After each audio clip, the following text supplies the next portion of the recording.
The Federal Reserve generally aims to maintain a healthy economy by keeping the Fed funds rate in a sweet spot between 2.0% and 5.0%, although there have been exceptions. At times, the benchmark rate has been raised well above the range in order to curb runaway inflation. It has also been lowered well below 2% to stimulate economic growth. Clearly, signs of a recession are becoming evident. The U.S. economy contracted for the second consecutive quarter, but as inflation appears to be easing, will the Federal Reserve's or the Fed newest rate hike be the last? Hello and welcome back to the Finance Guardian channel. Today's video will answer the question of how high interest rates could go. So hit that subscribe button and the bell beside it and let's get started. In what ways do the Fed's interest rates affect the U.S. economy and stock markets? Forecasts of interest rates have significant implications for the economy at large, as the decision of the Fed affect markets across equities, bonds, and commodities. The Fed sets the federal funds rate, or FFR, the key base interest rate passed on to banks, affecting demand for bonds and, more broadly, the economy and stock markets.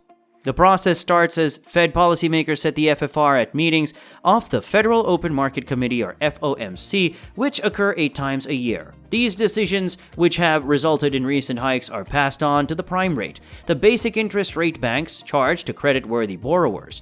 With a rise in the FFR, the market will experience a rise in the base prime rate, affecting the cost of loans and mortgages. As the cost of servicing loans increases, consumers and businesses will have less discretionary income, dampening demand and reining in price increases. As a result, companies and stocks heavily depend upon consumer spending, including retail and hospitality sectors, could experience headwinds. Growth stocks dependent upon lending and capital may also be adversely affected as investors seek out profitable companies to withstand market volatility and a downturn. Increasing interest rates also affect the value of bonds. Bond yields become less valuable as interest rates rise since they earn less interest than the prevailing base rate, which forces a sell-off. For longer-term interest rates, this is especially true since the discrepancy becomes more magnified with time. Similarly, fixed-income securities will also lose value with rising interest rates as the cost of not owning other interest rate tracking assets rises. Indeed, the prediction of interest rates in the following years will be a key market indicator. History of the Fed's interest rate policy.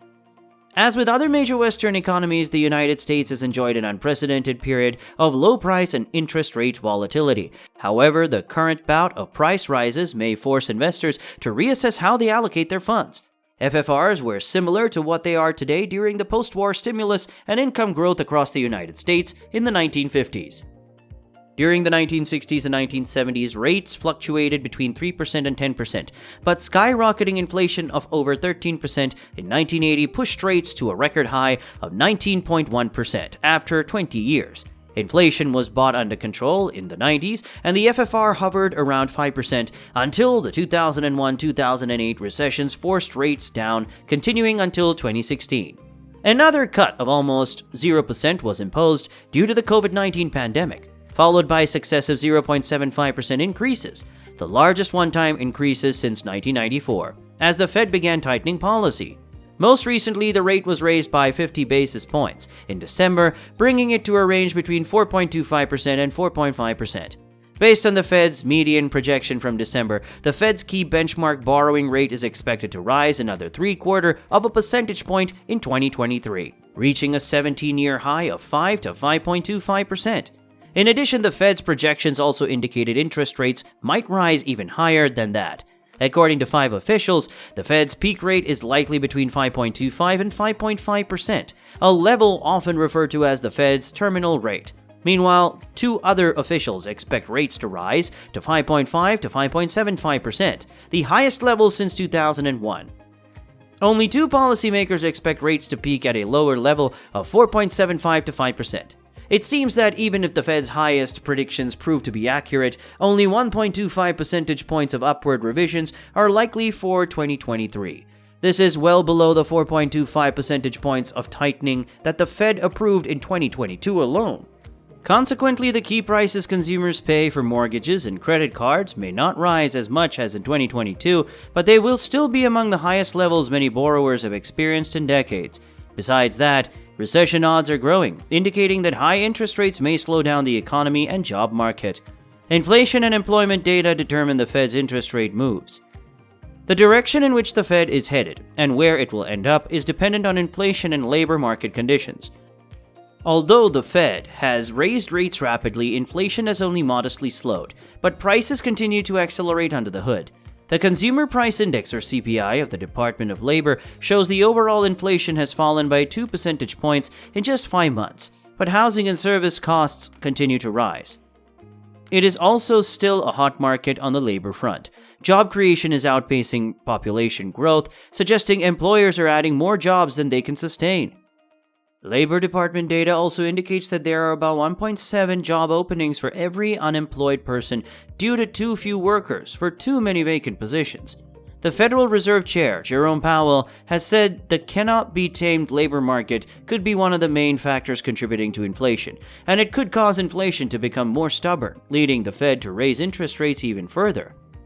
All Fed officials believe the odds favor higher inflation over lower inflation, meaning prices could rise even higher than the 3.1% rate they project for next year. Companies desperate for workers often raise wages, but if they cannot absorb their higher labor costs, they end up raising prices, which are ultimately borne by consumers. This cost increase is reflected in the Department of Labor's measure of services inflation, which is up 6.8% from last year, the sharpest increase since August 1982. Generally, rate hikes often take a while to be felt across the economy, and the job market is one of the last places they affect. Experts say that a rate hike may take up to a year to fully reflect in fewer job openings and slower job growth. From today's unemployment rate of 3.7%, the Fed predicts unemployment will rise to 4.6% by 2023, 0.9 percentage points higher.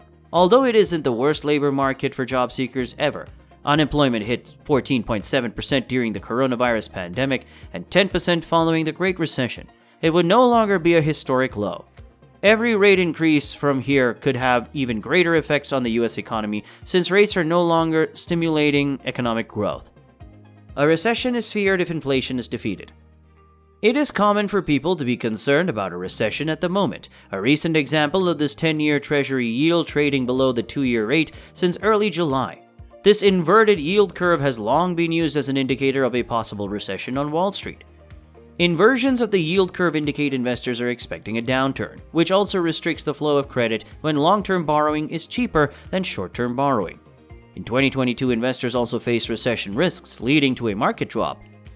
As of December 20th, the S&P 500 has fallen nearly 20% this year, while the Chicago Board Options Exchange Index, tracking market volatility, has risen 31%. In Bankrate's Market Mavens survey, the largest cluster of experts predicted the next bull market would not begin until the second half of 2023. A major factor in the fears about inflation has been the belief that only a downturn can cure it, which is likely influenced by the market's bad experiences during the stagflationary era of the 1970s and early 1980s. The Federal Reserve manufactured what was at the time the worst recession since the Great Depression by raising its benchmark interest rate all the way to a 15-20% target range. Wall Street has long believed that expansions do not simply fade away with time. Even more market volatility could be in store due to the disagreement between investors and Fed officials about how much interest rates will rise in 2023.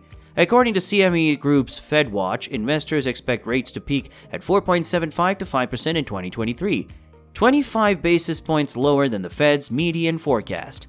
Most of those same investors expect the Fed to reverse some of these rate hikes by December 2023, bringing interest rates back down to 4.25 to 4.5%. Then again, Fed officials do not expect rate cuts until 2024.